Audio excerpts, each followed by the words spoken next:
podemos arriscar um pouco. Se eu não estou enganado, até o próprio... Outra coisa que ele diz: não sou treinador de sistemas, nem que quisesse. Hoje não teria 3 zagueiros. Mas um detalhe, o Wesley, que a gente estava discutindo aqui, era o tema. Ele falou: olha, temos que ter paciência pela sua total recuperação física. E por último, uma colocação que eu vou trazer aqui, Daverson.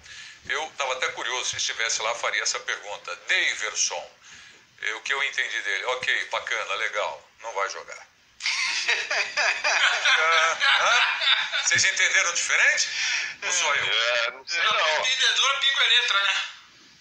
Bom reserva, ele tá com reserva. Eu sou o técnico, vai cair em cima de mim, então eu decido.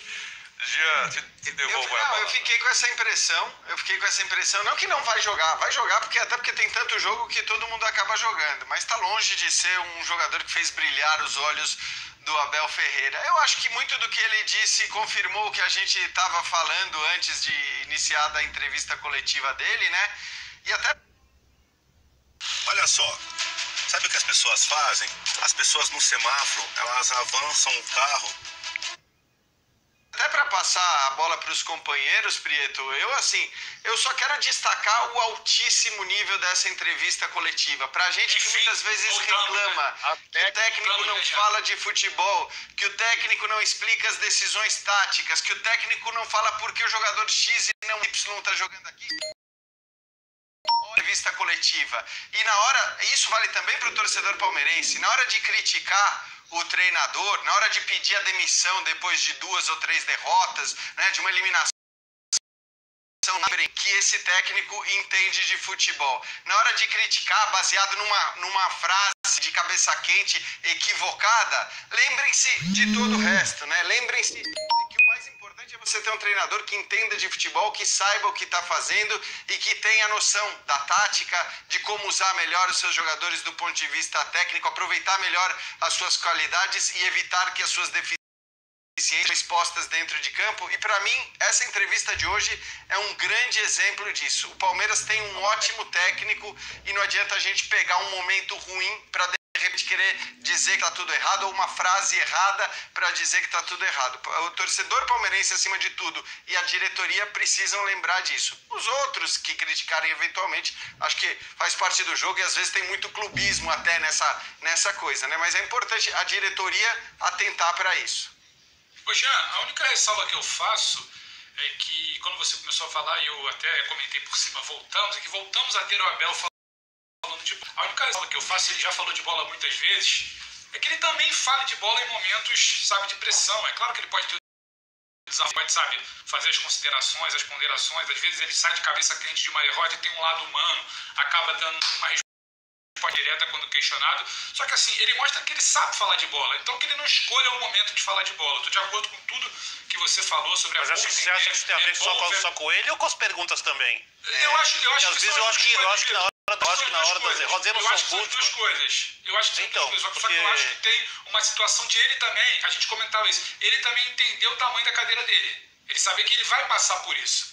Infelizmente, hoje em dia virou meio que praxe, né? Tem as pessoas, tem a mídia tradicional que se chama, tem as pessoas que acompanham de uma forma segmentada aquele clube, muitas vezes tem uma paixão ali na pergunta e não tem problema nenhum, até as pessoas reconhecem isso. Então ele entender também esse momento, vai ter esse tipo de pergunta, vai ter uma pergunta um pouco mais, vai espetar, vai ter uma dose de paixão, vai ter uma dose de frustração numa derrota. É claro que tem muita pergunta, mas ele precisa entender também o tamanho da cadeira dele. Ele sai do Braga, vai pro PAOK, sai do PAOK, vem pro Palmeiras, é o maior desafio profissional da carreira dele, e tem uma série de coisas. A projeção é maior pelo tamanho do Palmeiras, a cobrança é maior pelo tamanho do Palmeiras, vai ter uma dose de paixão, de uma pergunta ali, de um torcedor, influência, que está acompanhando hoje o dia do clube, que é a realidade, e ele vai precisar sair bem. Então acho que vale lembrar também, Bene, que ele precisa entender isso, ele precisa lidar bem com essa situação. Ele é o Abel, ele é o técnico. Eu acho que ele precisa lidar bem com começando. Eu acho que ele precisa lidar bem com essa situação. Eu acho que ele sabe falar de bola, fala muito bem de bola, já tinha sido assim anteriormente, quando ganha a Libertadores, naquela sequência de entrevistas lá em Portugal, para a imprensa brasileira, que a gente cita de maneira até recorrente aqui, fala muito bem, fala de bola, fala de vida. Hoje, mais uma vez, explica, tá aí para todo mundo entender o que foi o jogo, por que das opções dele, como ele montou esse time para jogar e quais as filosofias dele, que tem ideias, não é um cara limitado, como tentaram vender muitas vezes, mas é um cara que vai lidar também com certas pressões. Então, assim, ele pode ter um momento dele de desabafo. Só que ele pode conciliar isso com falar de bola. Esse é meu ponto, entendeu, Vitor? Eu acho que ele pode lidar melhor com isso. Eu também acho que eu posso lidar melhor com algumas coisas. Eu imagino que todo mundo possa lidar melhor com algumas situações. Eu acho que é um aprendizado na carreira do treinador que ainda é jovem, né? Que, como você mesmo citou, Pedro, saiu de clubes menores para vir para o gigante do futebol, para vir para o país. Sabe que a Grécia também é muito à flor da pele, mas para um país onde futebol é vivido com muita intensidade. Ele, às vezes, para discutir futebol no meio de, digamos assim, não querem discutir futebol, vamos dizer. E pouca sabedoria sobre entender o que aconteceu no jogo. Ele mesmo reclamou recentemente numa entrevista do que ele considerava apelativo, e eu acho que num pacote de perguntas enorme, e eu não vou colocar isso na conta de influencers, não. Eu acho que isso vai na conta também de jornalistas formados, um ou outro, sei que é a minoria, mas que aproveitam do momento para poder turbinar emoções, o que obviamente turbina também números de audiência. Eu acho que cada um faz o jogo como quer. Eu não sou um busman, eu respeito todos os jeitos, inclusive esse jeito de lidar com a profissão, mas também respeito o incômodo dele. É só isso. Acho que tudo é compreensível. Acho que ele está num processo de aprendizado. E acho que as condenações que são feitas, como disse o Jean, nos momentos de 2, 3 derrotas, ou que acontece alguma coisa errada, ou quando ele erra, porque ele também erra. Eu posso fazer a lista aqui, eu posso fazer uma crítica à escalação do Manchester City na decisão agora da Liga dos Campeões, eu posso fazer crítica ao Klopp, se quiser aqui eu posso citar uma pontual, posso ir lá para trás, posso citar, por exemplo, que o Tele Santana uma vez preferiu contratar o Pedro Luiz, zagueiro da Ponte Preta, em vez do Gamarra, porque o Pedro Luiz tinha feito muitos gols, e aí era um gênio na avaliação do potencial individual de jogadores, não na parte coletiva, e escolheu o que tinha potencial menor. Eu posso citar, técnicos são assim, eles erram também, só que alguns erram muito e outros erram pouco. Alguns erram por omissão, outros erram porque tentam acertar de fato. E eu acho que o Abel, dentro desse pacote dos humanos normais, porque todos erram, é um que erra de uma maneira muito aceitável, tá? De uma maneira que a gente pode achar bem positiva pro tempo que ele tem como treinador e a maneira como ele lida com as situações. Como você disse, ela precisa ser um pouco melhor, mas isso daí é parte do jogo, é do futebol. Não vejo um vulcão em erupção por conta disso, ao contrário do que eu leio em alguns lugares. E para finalizar, Vitor, estamos na mesma página. Eu respeito o incômodo dele. É só uma ponderação de que, dentro de tudo que o Jean falou, e eu endosso dos elogios de como ele lida, como ele explica, como ele entende a bola, o futebol, tem que ter essa ressalva. Mas estou com você, que eu também respeito a insatisfação, como a gente tem as nossas também, muitas vezes, até aqui, fora do ar ou na vida. Mas, enfim. Eu achei o seguinte, Nivaldo. Quando foi começando a entrevista, Nivaldo, eu fiquei satisfeito demais mesmo. Falei, nossa, voltou a ser aquele cara que a gente gosta de ouvir, né? Além do que, ele colocou situações que a gente viu no jogo. Foi colocando e que a gente já havia até de certa forma comentado, o Mike desceu mais dessa vez, o Wesley jogou assim assado, porque a gente vê essas situações. Então, quando a coisa não funciona, a gente também vê, na maioria dos casos pelo menos, e aí, se ele perder o jogo, ele vai ser questionado sobre coisas que os comentaristas viram e que acharam que não funcionou, e ele pode dar uma satisfação como deu hoje, com calma, com tranquilidade. Aí não precisa se afobar. Fiquei feliz demais. Aí teve um momento, do meio pro fim, que eu já fiquei pensando assim, nossa, daqui a pouco vem uma aí, ele estraga tudo que fez até agora e vai sair rasgando. Tomara que ela acabe logo, eu já não sabia. As duas que incomodaram foi o Davidson e poupar contra o Corinthians, Mauro, porque ele falou, como é que eu posso fazer isso sem tanto jogo, com tantos jogadores fora de campo, mas né? Ele acabou sem condições de jogo. Simpático. Mas mesmo assim, hoje ele foi simpático. Foi super bem, foi super bem. Puxa, ele sorriu até, falou, pois é, mas eu não tenho opções.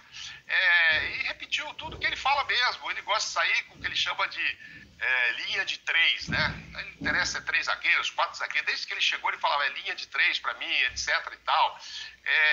Ele tem que mexer muito no time por várias coisas, né? Porque teve lesão, que ele cita aí hoje, citou agora Covid, jogadores que a gente nem sabia. Na verdade, o Abel, em 7 meses, repetiu uma vez um time que foi no início do Paulista, um time até alternativo. Uma vez ele repetiu, todo dia ele tem que mudar. Então, contra o CRB não será esse, contra o Palmeiras provavelmente também não vai ser, porque os problemas se acumulam. Mas acho que aí ele tem que responder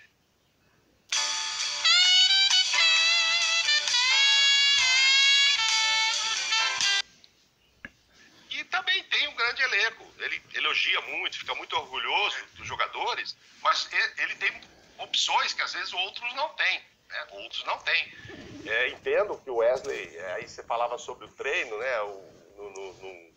No instante aí, Nivaldo, puxa, a gente não consegue acompanhar mais, talvez ele esteja vendo um Wesley que a gente não vê. Eu acho que tem muito a ver mesmo com a contusão. E ele vê que o cara está se esforçando, ele está voltando, aquele potencial. Eu não sei como está treinando é o Lucas Lima, porque a gente não vai ver nem no jogo e não vê o treino. Daqui a pouco o torcedor vai esquecer do Lucas Lima, entendeu? Porque não vê nem no treino, nem no jogo, pô, cadê o Lucas Lima? Mas enfim, ele não vai conseguir repetir time. Eu acho que foi muito bem, levantou pontos aqui que a gente já tinha observado e ele explicou exatamente por que fez isso. E se for para continuar no Palmeiras, eu estou pensando em se o Wesley dispara. Ele gosta muito do Rony, é óbvio que o Davidson é uma opção de banco ali, que não vai acontecer nada, mas o Wesley estourando. Se o Veron volta antes do Dudu e consegue uma recuperação como está tendo o Wesley agora, vai ter muita dor de cabeça boa esse Abel, vai ter muita. A gente está falando do Dudu só em agosto. O Rony é um cara que eu não imagino caindo de nível. O Luiz Adriano cai, tem jejum, etc., mas sempre é elogiado pelo Abel, sempre. Ele acha muito importante essa função do Luiz Adriano, fora o potencial que ele tem, mas às vezes ele deixa de marcar, mas é muito difícil ele sacar o Luiz Adriano, muito difícil. Aí você vai ter o Wesley voando, o Veron voando, o Rony voando e o Dudu que eu espero voando, né, gente? Esse é o João Pedro, o maior